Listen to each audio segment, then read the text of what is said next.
place to catch up with friends, relax in a friendly atmosphere and enjoy great service and food, then Buckley's can offer a fun evening that the whole family can enjoy. In our bistro you can enjoy a selection from our extensive menu, including family favourites. On those sunny days, our alfresco is the perfect setting to enjoy a meal, catch up with friends or watch your favourite sport on 2 large plasma TVs. Having a special occasion can be made easy by hiring our newly renovated function rooms. Buckley's, a venue of class that provides all your entertainment and function needs. Good morning, welcome again to the Geelong and District Footy Show on another great Saturday morning, and boy is the season hotting up. It's absolutely fantastic with some big results last weekend. Belmont Lions far too good for Geelong West. East Geelong, the Scrobelac combination out there, too good for Inverleigh.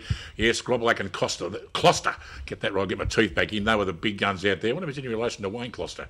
Corio, absolutely, but he is, according to Dale Smith, okay. Corio, much too good for Belpost Hill. First time Belpost Hill have had a loss to the Panthers. Corio really on track now. Werribee Central's, they're back in town.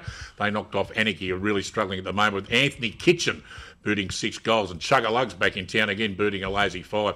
Out at the Winchelsea Oval, the North Geelong Magpies had a huge fright against the Winchelsea Blues, but then composed themselves and went on to have a reasonably comfortable win with Toddy the Body, the nephew, booting an absolutely sensational 6 goals on top of the goal kicking on 26 goals, and the 94.7 match of the round. It was an absolute beauty. We said it was going to be a blockbuster.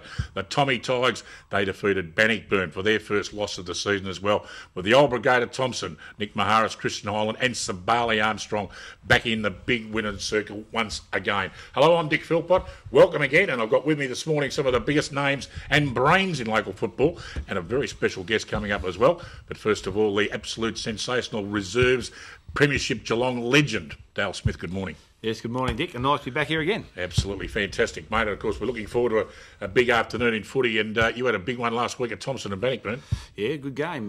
Probably died a little bit in the last quarter, unfortunately, but up until that stage, very good. And 3 female umpires took control of the game, Dick. Now, and we were just talking off air before. I did a pretty good job. Probably didn't have full control, but didn't influence any of the result in the game. Be very careful there, but magnificent to see the girls out there umpiring. Of course, all the pink balls were out there last Saturday afternoon in the netball and the football. And I've got to say, I don't know about your game at Thompson, but at Winchelsea, the pink footies are very easy to see. Very easy to see. I know what they like to kick, though, Dick. I don't know. You might have to kick them just absolutely perfectly, but there was 2 or 3 times where a couple of balls did float a little bit, so I haven't spoken to any of the players about it, but yeah, definitely easy to see, and they reckon on Friday night in the night game was very, very good. That's fantastic, yep. And of course, the 365-game veteran of the Sale Magpies. Yeah, I know he looks about 18, folks, but this man has been around. Good morning, Jack. How are you going? Yeah, thanks, Dick. I'll call you Jake next time too. Yeah, that's probably the way to go, but good to be here as always, and yeah, looking forward to some great games today. And of course, as we said, Bannockburn inflicted their first loss of the season last Saturday afternoon. We've got with us the coach of the Bannockburn Tigers, Kevin Dans. How are you, Kev? Yeah, good, thanks, Dick. Good to have you here. We'll have more to say with Kevin a little bit later on in the show. I know he's absolutely in a cold sweat because he's worried about the North Geelong Magpies on their visit to Victoria Park this weekend. We're going to start the show with a fantastic interview. This man needs absolutely no introduction, an absolute legend in local football. We've got the boys interviewing Ricky O'Toole. Here they go now. Thanks, Dick. I'm here down at Corio this week with the coach of the Devils, Ricky O'Toole. How you going, Rick? Yeah, good to have you guys down. Obviously travelling better than you were. You've got 3 wins on the trot now, so your form's starting to improve. Definitely. I think our side has changed a hell of a lot since the first 2 games, and having key players come back obviously makes a hell of a lot of difference to the team.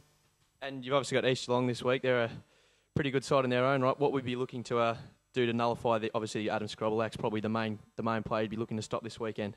Yeah, obviously Scrobelac is a very good player. I mean, they've got an abundance of good players in Closter and Howie and those kind of guys. So, I mean, they're a very talented side, and we're going to have to be on our mettle to play well. I mean, Scrobelac obviously being a 6'6" guy is going to be hard to match up on, but we've having both Stewart and Rivet as well in the team now. So we've both got 2 6'6" guys. So hopefully we'll stretch them as well. And yeah, just touching on Stewart, he's obviously probably the premier ruckman of the league. What's it like being able to rove to him week in, week out? It's probably a pretty good thing to be able to do. Yeah, I've done it for a while now. The boys, I mean, he's been in fine form. He's been the reason why, or one of the reasons why we've turned our game around. He's just been dominant in the middle, especially the last 2 weeks. And he's a key to our team. If he can get his hands first on the ball, it makes our midfielders' job a lot easier, that's for sure. And what about the forward line? That's something that's been working pretty well. Obviously, Billy Nichols didn't play last week. Will he be back this week? Oh no, Billy missed a couple. His hand's not quite right. I mean, Clifford has been in really good form. Having Jed Potter back in.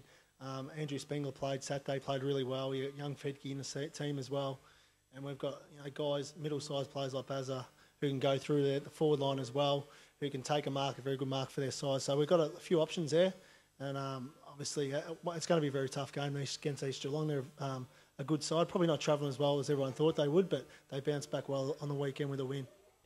And so what's the feeling like around the club this year? Confident you can go all the way?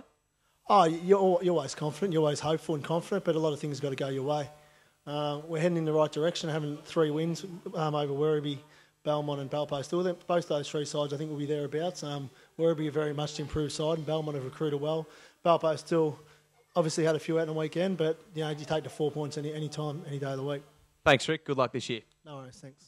And welcome back. A fantastic interview there with one of the absolute legends of local football, Ricky O'Toole. I forgot to mention at the start of the show that it's volunteer week this week in all the footy games. And, of course, us boys here, of course, are volunteers. We don't get paid absolutely nothing. I want you all to feel sorry for us for that. But there's some fantastic people involved with local football that if it wasn't for them, we wouldn't have the clubs and all the success we have in our local leagues. And to the volunteers, we thank them very much for their contribution to local football. And, of course, as I said at the start of the show, we have a very special guest on the show this morning. He's in a bit of a cold sweat because the Magpies are going out to Bannockburn this weekend, and of course Bannockburn got inflicted their first defeat for the season. I've got very special guests this morning. Once again, good morning, Kevin Dans. Yeah, thanks once again, Dick. Kev, tell us a little bit about your background and how you got to be coach of the Bannockburn Tigers. Basically, junior football came through North Shore. Started my coaching down at Anglesey. Was down there with Bernie Purcell. Then after Anglesey, there for 3 years, went to Corio. Corio went to Springbank in the Central Highlands League, and pretty much then come to Bannockburn. Kev, you'd have what they'd call a favourable start to the season with your draw with some of the teams you've played, and obviously sitting back after the game Saturday, I went through the list of players, and I believe there was a lot of players down for the day. Did you come to the same assumption as that? Yeah, they were, and we obviously had a number of players out as well, the same as what Thompson did. So hopefully, I suppose the side that will end up running out towards the end of the year will possibly be quite different than what ran out on Saturday. But yeah, there were a number of blokes that were down. And just touching on those players that didn't play, obviously Ben Nayland was one of them. He's been influential so far this season. Will he be back this week? Yeah, Ben will be back. And what about the other blokes? Bliss, Matty Lewis was another one that didn't play, and Jamie Van Ingen, will they also be back? As well as Alistair Woods, I guess, is another one. He played in the twos last week. Yeah, Woodsy will be back, and a couple of the other guys, touch and go, they'll be having fitness tests this morning. Kevin, I guess everyone's asking the same question all year. Having a quality player like Peter Riccardi in the side, it must make the youngsters feel just a little bit taller as they go around the paddock. No doubt about it. We're very fortunate to have someone like Peter Riccardi at the Bannockburn Football Club. And his experience and, as you said, the leadership that he gives to the younger players, second to none. So, with the development of those young kids out at Bannockburn, no doubt it's helped in leaps and bounds. You're going to, said before, you're going to have Alice Woods come back in and Benny Nolan come back in. You've already got some tall options down forward with Nick Farr playing last week and Aaron Eddy, who seems to be a pretty good fill-in at centre-half forward for John O'Shannessy. Are they all likely does you think, to sit into that forward line, or would you go back out in his wing where he normally plays? I think it's about being, I suppose, flexible and being able to change up. And I suppose at times we'd probably like to be able to throw them down forward, but on other occasions, we'd like to have the versatility to be able to go there as well. And I suppose another one of those forwards you've got at the moment is Brad Fertul. He's been one that's impressed me so far this season. How have you seen his progress so far in season 2009? It's been great. Would have had probably his worst game for the year last Saturday. But, he's been exceptional, and just his enthusiasm, I suppose. He's got great clean hands, very quick, and, he's definitely developed since last year. He's come on great. Kev, will you stick around with the rest of the show and go through some of the selections for this afternoon? Yep, no worries at all. You're not going to be like me. You're not allowed to be biased of North Geelong and Bannockburn. You've got to be very on the fence, okay? Yep, no worries. We're going to take a very short break. When we come back, we've got Dales under 18s. We've got Raiders Roast. It's a beauty this week. Stick around. Back after this.